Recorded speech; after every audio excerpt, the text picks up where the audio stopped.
Selamat pagi, Jemaat Gereja Ketapang yang Yesus kasihi. Shalom. Kiranya kita selalu merasakan berkat dan kehadiran Allah hari demi hari di setiap kondisi apapun yang sedang kita alami. Sebelum kita merenungkan firman Tuhan hari ini, mari kita berdoa. Ya Bapa, terima kasih untuk hari baru yang Kau sediakan bagi kami. Terima kasih ya Tuhan untuk perlindungan, penyertaan, dan anugerah-Mu yang berlimpah hari demi hari dalam hidup kami. Kami mau merenungkan firman-Mu. Tolonglah kami ya Roh Kudus untuk boleh memahami dan melakukannya dalam hidup kami. Dalam nama-Mu Tuhan Yesus kami berdoa. Amin. Perenungan firman Tuhan hari ini terambil dari Kejadian pasal yang ke-22 ayat yang ke-15 sampai yang ke-18. Demikianlah firman Tuhan. Untuk kedua kalinya berserulah malaikat Tuhan dari langit kepada Abraham. Katanya, "Aku bersumpah demi diriku sendiri, demikianlah firman Tuhan. Karena engkau telah berbuat demikian dan engkau tidak segan-segan untuk menyerahkan anakmu yang tunggal kepadaku, maka aku akan memberkati engkau berlimpah-limpah dan membuat keturunanmu sangat banyak seperti bintang di langit dan seperti pasir di tepi laut, dan keturunanmu itu akan menduduki kota-kota musuhnya. Oleh keturunanmu lah semua bangsa di bumi akan mendapat berkat karena engkau mendengarkan firman-Ku." Bapak Ibu Saudara, dalam masa hidup Abraham, Allah telah berjanji untuk memberkati Abraham. Salah satunya adalah dengan memberinya keturunan.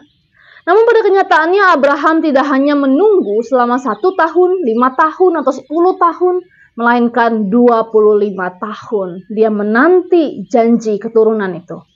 Pada usianya yang ke-100, Abraham memiliki anak laki-laki yang diberi nama Ishak. Namun iman Abraham kembali diuji saat Allah meminta Abraham untuk mengorbankan Ishak di atas gunung Moria.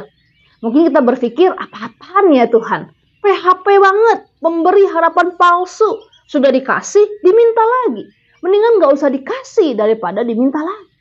Tapi ternyata Abraham memiliki harapan yang lebih pasti. Alkitab tidak mencatat ada tawar-menawar antara Abraham dengan Allah.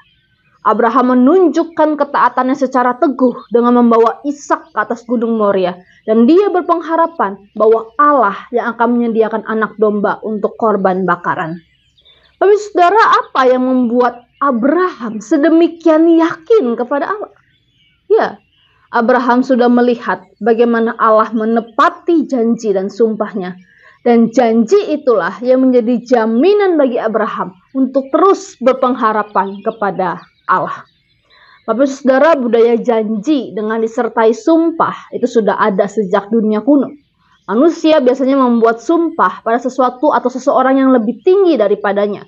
Misalnya atas nama raja, atas nama kerajaan, atau atas nama Tuhan. Untuk memberikan jaminan bahwa janji tersebut pasti dilakukan. Sampai sekarang pun budaya janji disertai dengan sumpah ini masih dilakukan. Misalnya ketika sumpah jabatan atau sumpah untuk memulai persidangan sebagai saksi yang jujur, atau sesimpel dengan teman-teman kita, demi Tuhan, swear disamber geledek, aku pasti balikin duit yang aku pinjam. Kita berjanji atas sesuatu atau seseorang yang lebih tinggi di atas kita. Namun seperti peribahasa yang berkata lidah tak bertulang, begitu pula kita sebagai manusia dengan mudahnya berjanji dan dengan mudah juga kita mengingkarinya. Bapak Saudara, tentu hal ini berbeda dengan apa yang dilakukan oleh Allah.